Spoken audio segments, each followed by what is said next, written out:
نہیں رکھ رہا ہے وہ بلند نہیں ہونی چاہیے اور یا نیچے بھی نہیں ہونی چاہیے. کہاں سے بلند نہیں ہونی چاہیے, کس سے بلند نہیں ہونی چاہیے, یا مثلا ڈھلان میں نہ ہو. کہتے ہیں کہ بنا پر احتیاط واجب از جائے انگشتان پا, وہ پاؤں کے جو دو انگوٹھے تھے جن کا سجدے میں رکھنا زمین پر واجب تھا, بیش از 4 انگشت بستے, کہتے ہیں 4 انگلیاں ایسے بند کر, اس سے زیادہ اوپر بھی نہ ہو اور نیچے بھی نہ ہو. نیچے لکھا ہے کہ آیت اللہ خامنہی کا فتویٰ لازم است جای پیشانی نماز گزار از جاهای زانوها و سر انگشتان پا او بیش از 4 انگشت بسته بلندتر یا پستر نباشد. دیکھیں انہوں نے کیا کہا, انہوں نے کہا احتیاط واجب, بنابر احتیاط واجب. یہ کیا کہہ رہے ہیں, یہ کہہ رہے ہیں کہ ضروری ہے وہ جگہ جہاں پیشانی رکھ رہا ہے سجدے میں, سجدے کی حالت میں, وہ زیادہ اوپر نہ ہو گھٹنوں کے رکھنے کی جگہ سے, اور انگوٹھوں کے 2 سرے جو ہیں جہاں جس جگہ رکھ رہے ہیں ان سے بھی زیادہ بلند یا پست اور نیچے نہیں ہونی چاہیے. وہ احتیاط واجب قرار دے رہے ہیں, یہ واجب قرار دے رہے ہیں, سر سے لازم قرار دے رہے ہیں. اچھا, احکام نماز, احکام مکان نماز گزار. اب یہ تو ایک کلی طور تھی نا, یہ چیزیں مکان میں ہونی چاہیے. اب کچھ احکام ان چیزوں کے. سب سے پہلے نماز خوندن در مکان غصبی. کہتے ہیں کہ غصبی مکان میں نماز پڑھنا باطل ہے. ٹھیک ہے, بس ایک گھر میں ہے, وہ صاحب خانہ, صاحب ملک سے اجازت لیے بغیر نماز نہیں پڑھ سکتا, باطل ہے نماز.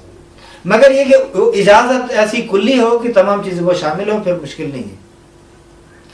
مثلا در خانہ کی بدون اجازت صاحب خانے وارد شدے, یوں اس کو دیکھیے, ایک شخص ایک گھر میں چلا گیا ہے, اجازت بھی نہیں دی, ویسے چلا گیا, اور جب گیا ہے اندر چلے نماز کا وقت ہو گیا, بزرگ نماز پڑھ لیتا. بھائی تیری نماز باطل ہے, کیونکہ تو جس گھر میں آیا ہے اجازت کے بغیر داخل ہوا ہے, ایسے گھر میں نماز پڑھنا تیرے لیے جائز نہیں ہے. مکان غصبی میں نماز ادا کرے. نمبر 2, اچھا, ان شرائط مکان مصلی میں سے ایک شرط یہ تھی کہ مکان بے حرکت ہو, اس میں تحرک اور جنبش نہیں ہونی چاہیے. بس بنابر ان ہوا پیما میں نماز پڑھنا, مگر در صورت اضطرار, وہ اضطراری حالت جو بیان ہو چکی ہے, مثلا وقت کی تنگی وغیرہ, یا مثلا اس میں قطار میں, قطار جسے ہم ریل گاڑی کہتے ہیں اپنی زبان میں, یا اتوموبیل جسے آپ کار کہیے, اتوبوس کا ذکر نہیں کیا, وہ بھی اسی میں شامل ہے. کہتے ہیں کہ در حال حرکت, در صورتی کے سبب حرکت و تکان خوردن بدن باشد, مثلا لرزش زیادہ صحیح نیست.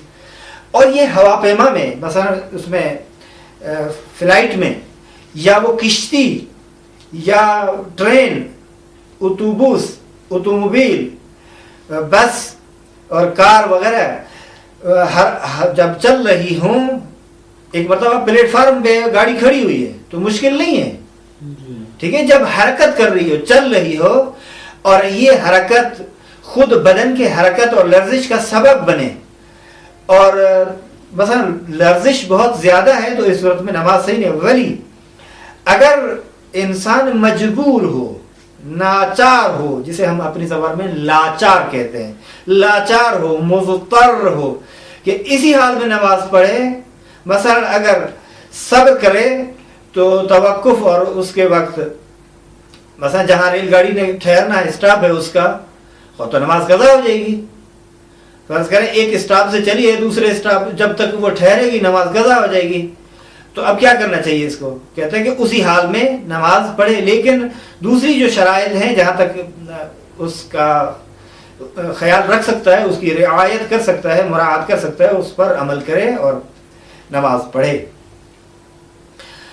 بس عبارت یہ ہے کہ اگر یہ صبر کرے تو یعنی کہاں تک در ہنگام توقف نماز بخواند وقت بھی گزرا, اور یہ صبر کرے گا کہ ریل گاڑی رکے اور پھر نماز پڑھوں تو وقت تو گزر جائے گا، نماز قضا ہو جائے گی اس کی. تو اس کے لیے واجب ہے کہ اسی حالت میں، لیکن جہاں تک شرائط نماز کی رعایت ہو سکتی ہے دوسری شرائط کی وہ رعایت کرے. آگے کہتے ہیں کہ برائے نماز وضو بھی گیرد اگر نہ توان بے تیمم کرد. خوب وہ شرائط میں سے ایک یہ ہے کہ وضو کے ساتھ ہونا چاہیے. خوب اگر وضو نہیں کر سکتا تیمم کرے. اگر تیمم بھی نہیں ہو سکتا تو احتیاط مستحب نماز را بخواند و بعداً باید قضا را. احتیاط مستحب یہ ہے کہ پہلے نماز کو پڑھے اور پھر نماز کی قضا بھی بجا لانی ہوگی. یہ دو اسٹار لگا کر نیچے انہوں نے بیان کیا ہے. آیت اللہ خامنئی احتیاط واجب، انہوں نے کیا کہا احتیاط مستحب، یہی فرق ہے.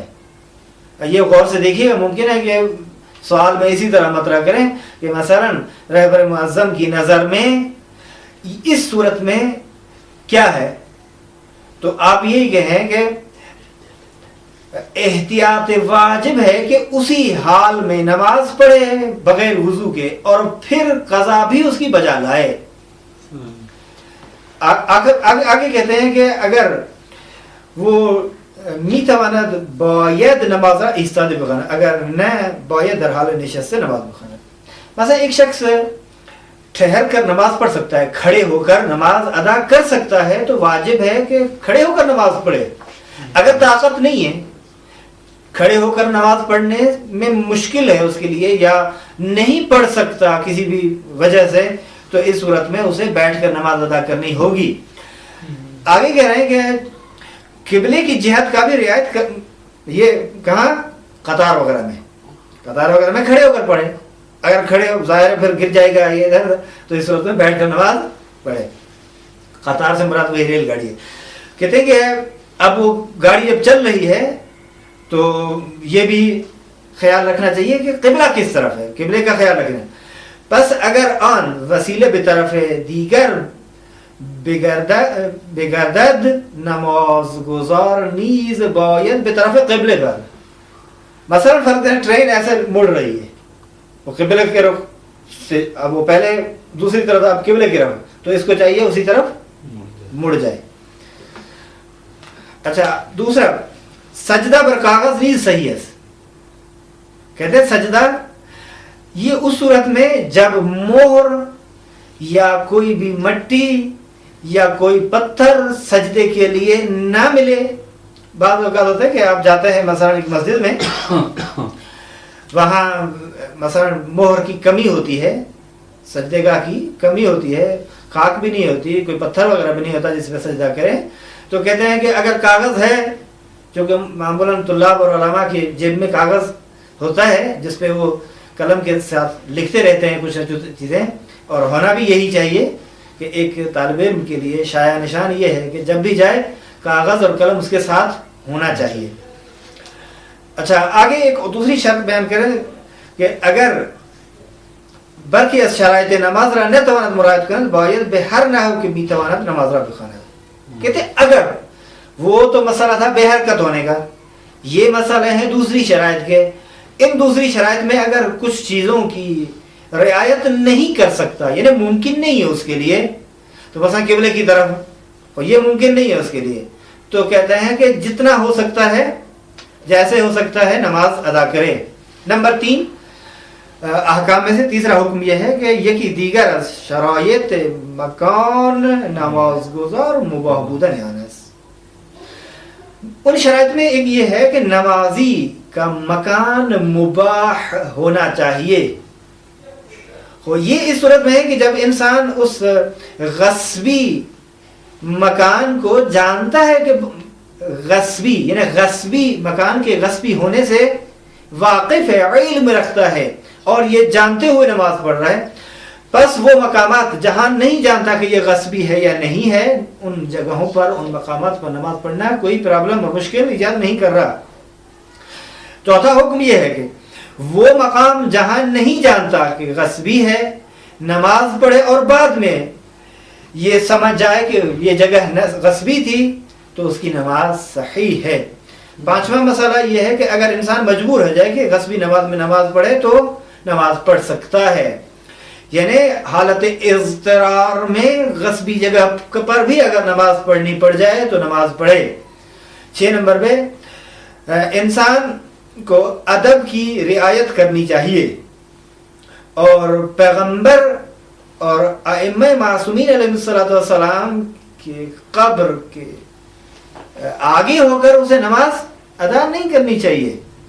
لہذا کہ انسان باید رعایت ادب را بکند. خب ادب کی رعایت کرنی چاہیے انسان کو. و جلوتر از قبر پیغمبر صلی اللہ علیہ وآلہ و امام علیہ السلام نماز نہ خواند. 7واں مستحب ہے کہ انسان نماز کو مسجد میں پڑھے. و در اسلام بر این مسئلے سفارش بسیار شده است. اسلام میں اس مسئلے کی بہت زیادہ تاکید کی گئی ہے, وصیت اور سفارش کی گئی ہے. آگے بحث ہے احکام مسجد, جو کہ آہستہ آہستہ بحث اس نے احکام کے بارے مسجد کے احکام کے بارے میں. تو آخری مسئلہ انہوں نے کیا بیان کیا؟